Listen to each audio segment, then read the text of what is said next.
দাদা আমি সাথে পাচে থাকি না।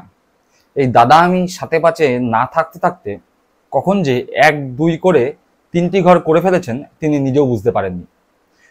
আপনারা ইতিমধ্যেই বুঝতে পেরে গেছেন দাদা আমি সাথে পাচে থাকি নার মাধ্যমে কাকে বোঝানো হচ্ছে। হ্যাঁ, আমি অভিনেতা রাজনীতিবিদ রুদ্রনীল ঘোষের কথাই বলছি। তিনি বারবার তার কবিতার মাধ্যমে, সমাজ মাধ্যমে বা ফেসবুকে বলে থাকেন দাদা আমি সাথে পাচে থাকি না। অর্থাৎ তিনি ব্যঙ্গাত্মক ভঙ্গিতে বিশেষত তৃণমূল কংগ্রেসকেই আক্রমণ করে এই ধরনের কবিতাগুলোর অবতারণা করেন। আমরা সেই কবিতা দেখি, বেশ সংখ্যাগরিষ্ঠ জনগণের সেগুলো ভালো লাগে, তারা এখান থেকে মজা খুঁজে পান। যদিও তার রাজনৈতিক মতামতকে কতজন সমর্থন করেন সেটি তর্কের বিষয়। কিন্তু তিনি যখন বলেন যে দাদা আমি সাথে পাচে থাকি না, এই করতে করতে তিনি নিজে বিভিন্ন সময় বিভিন্ন রাজনৈতিক দলের ঘর করে এসছেন। এক নয়, দুই নয়, তিনটি দল তিনি পরিবর্তন করেছেন। তার দলেরই একজন বিখ্যাত অভিনেতা তথা রাজনীতিবিদ মিঠুন চক্রবর্তী, সেই মিঠুন চক্রবর্তীকেও তিনি বেশ বড় প্রতিযোগিতায় ফেলে দিয়েছেন।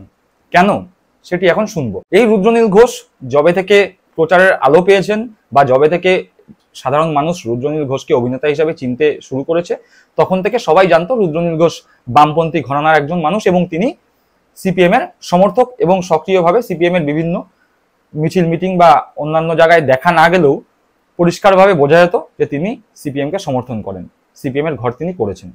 সিপিএম জামানার শেষ লগ্নে অর্থাৎ 2009 সালে সিপিএম এর যখন লোকসভায় ভরাডুবি ঘটে এবং 2011 সালে যখন ক্ষমতার পরিবর্তন হয়, তখন রুদ্রনীল ঘোষ ছিলেন সাইলেন্ট। ঠিক তার কিছুদিন পরে যখন তৃণমূল কংগ্রেসের সরকার শুরু হয়, অর্থাৎ 12, 13, 14 এইরকম সাল নাগাদ রুদ্রনীল ঘোষ তৃণমূল কংগ্রেসে জয়েন করেন। অর্থাৎ ক্ষমতা যেদিকে তার ঝোঁক বরাবর সেদিকে। তৃণমূল কংগ্রেসের থেকে দেয়া সরকারি পদ অলঙ্কৃত করে তিনি বসেন, বসে থেকে বিভিন্ন মঞ্চে, তৃণমূল কংগ্রেসের বিভিন্ন মঞ্চে তাকে দেখা যায়, এমনকি 21 জুলাইয়ের মঞ্চেও তাকে দেখা যায়। আবার 2019-এ তৃণমূল কংগ্রেসের লোকসভা ভোটে বিপর্যয় ঘটে। একেবারে 2014-র 34টি আসন থেকে সরাসরি নেমে আসে তৃণমূল কংগ্রেস 22টি আসনে। তখন রুদ্রনীল ঘোষ বুঝতে পারেন যে তৃণমূল কংগ্রেস এখন ডুবন্ত নৌকা, সুতরাং এই নৌকায় থাকলে রাজনৈতিক মৃত্যু হতে পারে, ডুবে যেতে পারে রাজনৈতিক ক্যারিয়ার, সুতরাং তৃণমূল কংগ্রেস ছাড়তে হবে। মমতা ব্যানার্জির সম্পর্কে সমালোচনা শুরু করে দিলেন, তৃণমূল কংগ্রেস সম্পর্কে সমালোচনা শুরু করে দিলেন, যেটি তিনি সিপিএম থেকে তৃণমূলে তার ট্রানজিশনের সময়ও একই জিনিস ঘটিয়েছিলেন। এবার ফুল বদলে তিনি পদ্ম ফুলে সরাসরি গেরুয়া উত্তরীয় গলায় পড়ে পদ্ম ফুলের তিনি মেম্বার হলেন, বিজেপির সদস্য হলেন।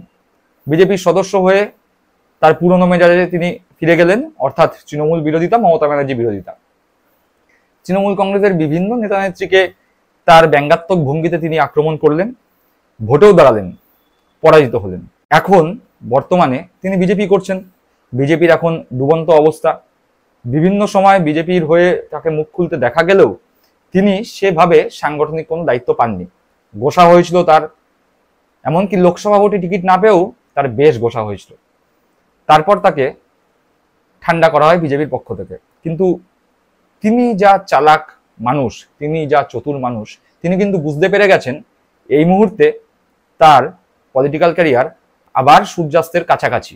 অর্থাৎ বিজেপিতে তার ভবিষ্যৎ বা পশ্চিমবাংলায় বিজেপির ভবিষ্যৎ একেবারেই স্বচ্ছ বা উজ্জ্বল নয়, একথা তিনি বিলক্ষণ জানেন। তাহলে কি আবার ওই তার সহকর্মী, তার রাজনৈতিক জীবনের সিনিয়র এবং তার অভিনয় জগতের সিনিয়র মিঠুন চক্রবর্তীকে তিনি টক্কর দেবেন?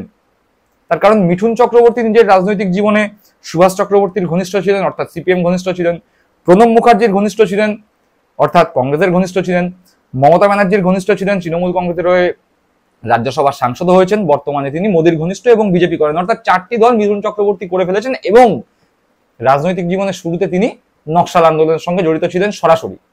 আর রুদ্রনীল ঘোষ 3টি দল অলরেডি করে ফেলেছেন। এই মুহূর্তে দেখা যাচ্ছে কেন্দ্রীয় সরকারে বিজেপির অবস্থা কিন্তু আর ততটা ভালো নয়, বিজেপি কিন্তু আর শক্তিশালী নয়, বিজেপির রাজনৈতিক পেশির শক্তি কিন্তু কমেছে। বরং এই মুহূর্তে ইন্ডিয়া জোট বেশ জাদ্রেল, বেশ আটোসাটো এবং এই ইন্ডিয়া জোট এনডিএ জোটকে কিন্তু ভালোভাবেই টক্কর দিচ্ছে। তাহলে কি রুদ্রনীল ঘোষের ভবিষ্যৎ কংগ্রেস? তার কারণ তৃণমূল তার করা হয়ে গেছে, সিপিএম তার করা হয়ে গেছে, বিজেপি তিনি করছেন। যেইভাবে তার দল পরিবর্তনের ট্র্যাক রেকর্ড, তাহলে কি তিনি কংগ্রেসে যাবেন? এই প্রশ্ন কিন্তু ঘুরপাক খাচ্ছে অনেকের মাথাতেই। তার কারণ এই রুদ্রনীল ঘোষ অভিনেতা হিসাবে তার সমালোচনা করার কোনো জায়গাই নেই, তার কারণ তিনি দুর্দান্ত অভিনেতা, অসামান্য তার অভিনয় ক্ষমতা। কিন্তু রাজনৈতিক দিক যদি আমরা বিচার করি, তার রাজনৈতিক ক্যারিয়ার যদি আমরা দেখি, তিনি একদমই দলের প্রতি লয়াল নন। তিনি যে মাঝে মধ্যেই টিভির পর্দায় এসে সাংবাদিকদের সামনে এসে নীতিকথা আওড়ান, যদি নীতির দিক থেকেই রাজনীতি তিনি করে থাকতেন তাহলে তিনি কেন সিপিএম ছেড়ে তৃণমূলে আসতেন? আবার সিপিএম থেকে কেন তিনি বিজেপিতে গেলেন? সিপিএম এর বামপন্থা ঘরানা, সিপিএম থেকে তৃণমূলের মতাদর্শ আলাদা, আবার তৃণমূল থেকে বিজেপির মতাদর্শ সম্পূর্ণ ভিন্ন। তাহলে তিনি যদি নীতির কথা বলেই থাকেন, তিনি যদি সত্যিই কোনো নীতিতে বিশ্বাস করেন, তাহলে বারবার দল পরিবর্তনের মাধ্যমে তার এই যে তার নীতি কথা বা তার বিশ্বাস আঘাতপ্রাপ্ত হচ্ছে না? তাই তো তিনি নিজেই নিজের নীতিকে বারবার খণ্ডন করছেন। এই যে তার ব্যঙ্গাত্মক ভঙ্গিতে পলিটিক্যাল কথাবার্তা বলা, মমতা ব্যানার্জি, অভিষেক ব্যানার্জি, তৃণমূল কংগ্রেসের নেতা নেত্রীকে আক্রমণ করা বা জ্ঞানের কথা শোনানো, এগুলো কি তার মুখে শোনা যায়? অনেকেই কিন্তু তাকে গিরগিটি বলা শুরু করে দিয়েছেন, তার কারণ তিনি রং পরিবর্তন করেন, রাজনৈতিক রং পরিবর্তন করেন, লাল থেকে সবুজ হয়েছেন, সবুজ থেকে গেরুয়া। তাহলে এবার কি গেরুয়া থেকে নীল অর্থাৎ কংগ্রেস? রুদ্র লাল, রুদ্র সবুজ, রুদ্র গেরুয়া, এবার কি রুদ্র নীল? রুদ্র নীল কি কংগ্রেসে যাচ্ছেন? সে কথা ভবিষ্যৎ বলবে। জনগণের মনে যে প্রশ্ন আছে সেই প্রশ্নের উত্তর ভবিষ্যতে কোলে সমাহিত রয়েছে। আজকের এপিসোড যদি আপনাদের ভালো লেগে থাকে লাইক করবেন, কমেন্ট করে জানাবেন। আমার মতের সঙ্গে সহমত আপনারা নাই হতে পারেন। ভারতবর্ষ গণতান্ত্রিক দেশ, প্রত্যেকের মত প্রকাশের স্বাধীনতা আছে। আপনারা যদি আমার এই এপিসোডের সঙ্গে সহমত না হন তাহলে সে কথাও কিন্তু কমেন্ট করে জানাবেন। সুস্থ থাকবেন, ভালো থাকবেন। জয় হিন্দ, বন্দে মাতরম।